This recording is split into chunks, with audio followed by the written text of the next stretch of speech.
Everyone's fun around. My name is Jordan. This video will be for Thursday's slate of games. We have just 3 games to look at, and that's mostly because a lot of teams are being playing on Friday for the Cup games, and they do not like to have any of those teams on a back-to-back because it would be unfair to have a team on a back-to-back for the Cup games.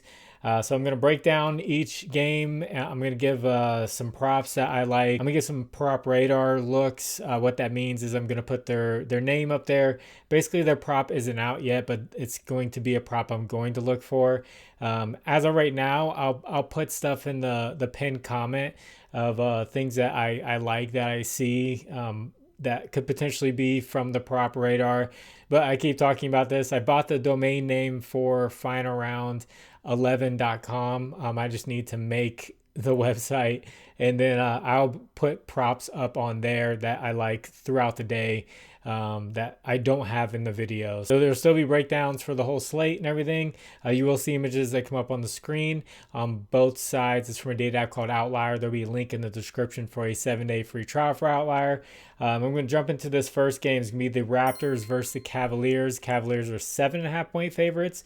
Raptors, Ochai Agbaji, Colin Murray Boyles, and then Sandro, I can't pronounce his last name, are all questionable. The Cavaliers, Darius Garland, I think, is the most questionable, who did not play on Wednesday, but Donovan Mitchell, Evan Mobley, and Jalen Tyson were all rested. So they didn't want to play against Miami. Somehow the backups went and beat Miami when the starters couldn't beat Miami. So that was interesting how that works. You know, it just shows you that NBA players can just get hot at any time. These guys are the best in the world. So Raptors are 4-6 against the spread in their last 10. Cavaliers are 4-6 against the spread in their last 10. These teams actually played each other for the first Cup game, and Donovan Mitchell and Jared Allen sat that game, and the Raptors ended up winning in Cleveland. And I'm honestly not sure about Jared Allen and DeAndre Hunter for this game because they did play the front end on the back-to-back. The Cavaliers could reverse things and rest them on the back end of the back-to-back and let Mitchell, Mobley, and Tyson all play. So that's just news we'll have to wait for, but I can't see them playing Jared Allen heavy minutes 2 nights in a row when you're giving all the other guys rest. So a player that I like against the Raptors, and with potentially Jared Allen sitting, is going to be Evan Mobley, his points. So he had his season high against the Raptors in that Cup game.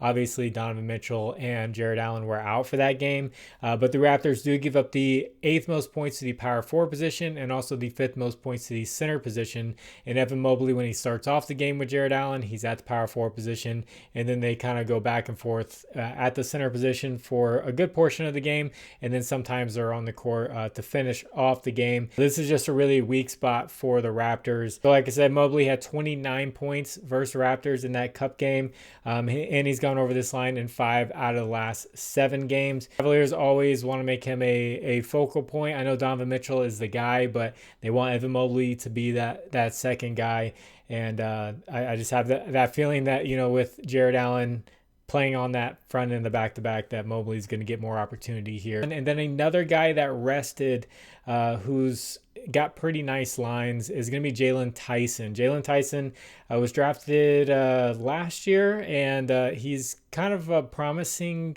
guy who was drafted late in the draft for the Cavaliers. He's one of those like hustle type players, but he can score. He attacks the rim almost like a Jaime Jaquez Jr., you know, in his early days.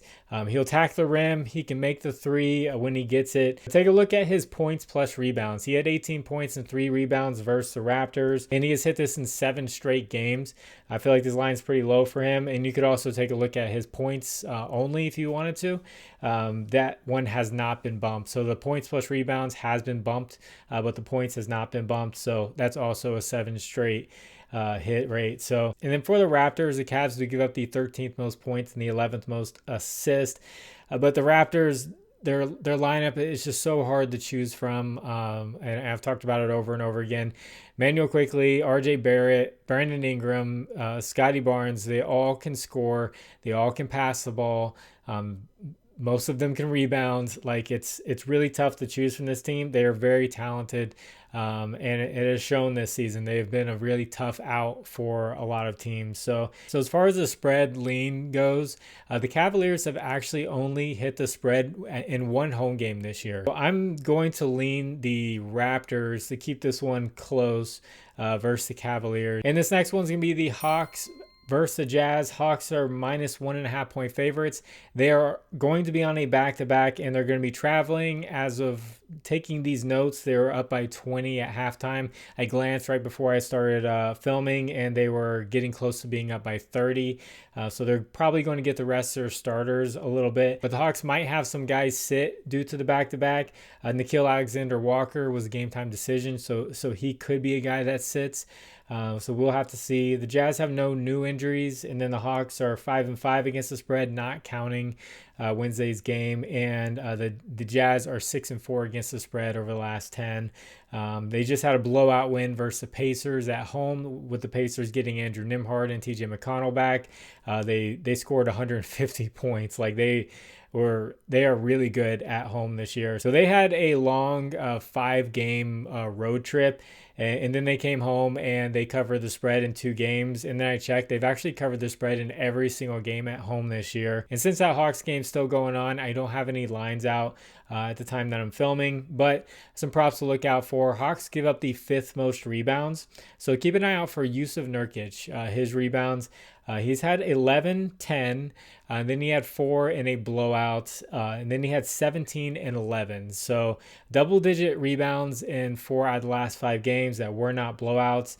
So he is a guy to keep an eye out for. And then another guy to keep an eye out for is going to be Lauri Markkanen for his points. I checked his history versus the Hawks. I know it's different teams every single year, but with the Jazz, it's more of like a coaching thing and the pace and everything that they play at. With the Jazz over the past 2 years, he has scored 32, 25.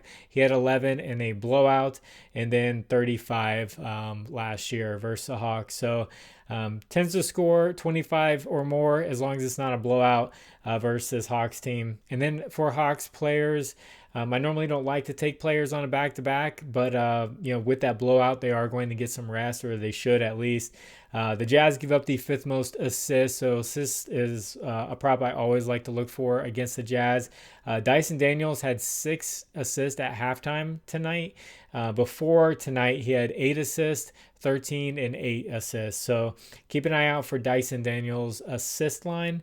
And then as far as a lean here, the back-to-backs seem to be killing a lot of teams. Like we saw the Knicks at home on a back-to-back. They didn't even have to travel, and they didn't play that great against the Magic. But with the Jazz playing so well at home, I'm going to lean the Jazz to get a win versus really hot Hawks team. Before I get into this last one, if you guys could, please like the video. And if you haven't, please subscribe to the channel. And if you have a little bit of extra time, could you just leave a comment for the algorithm? You should put a W there. Helps get this video out there for more people to see.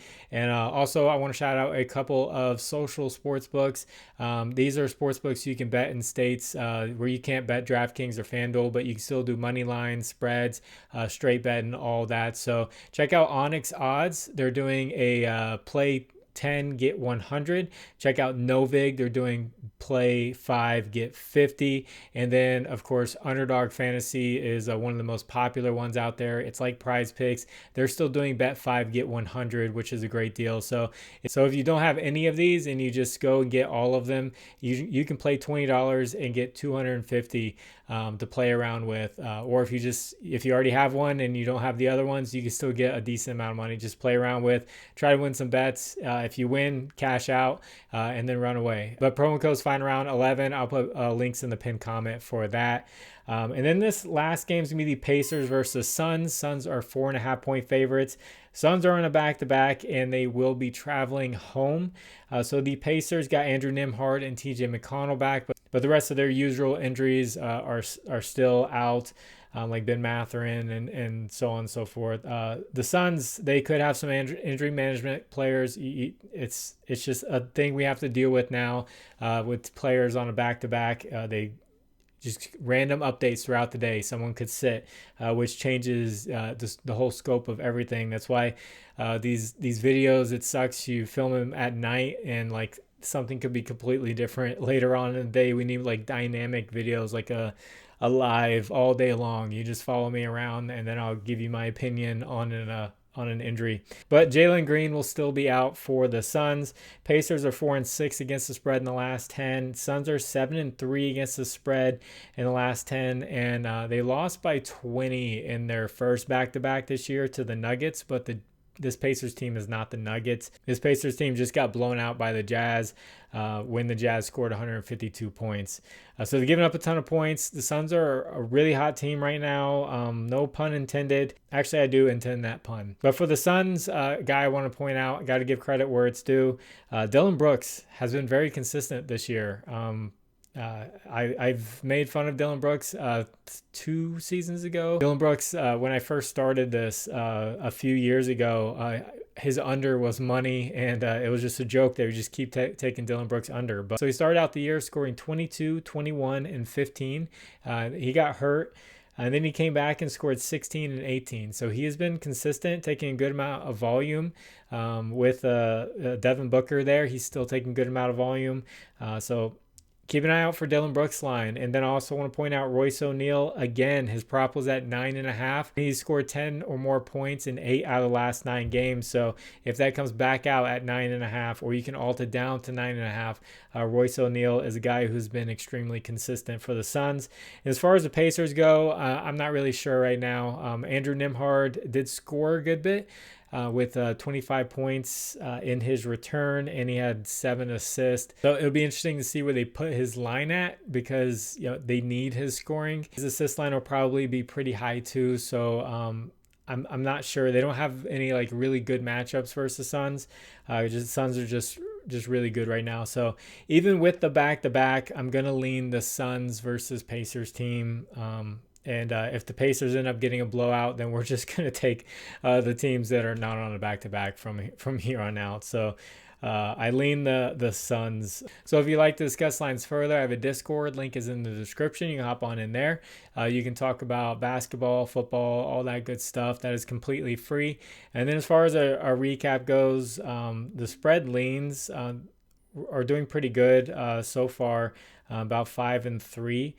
From the last video, with the other games still to go. Actually 6-3 with the other games still to go. And then I did put some plays in the pinned comment. Jeremy Grant got ejected.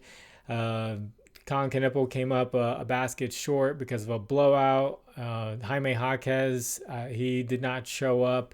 And Royce O'Neal hit his points. De'Aaron Fox did not hit his points. So on videos where I do like an entire breakdown, I don't even know if I want to do like pinned comment type plays, because I've already done so much research previously. But if I do if I have a game where there's prop radars and I don't have the lines out, I will put things that I see that I like in the pinned comment right now until I get that website running. So I'm gonna get this one edited and get it out to you all. God bless you. It's final round. My name is Jordan. I will catch you on the next one. Bye.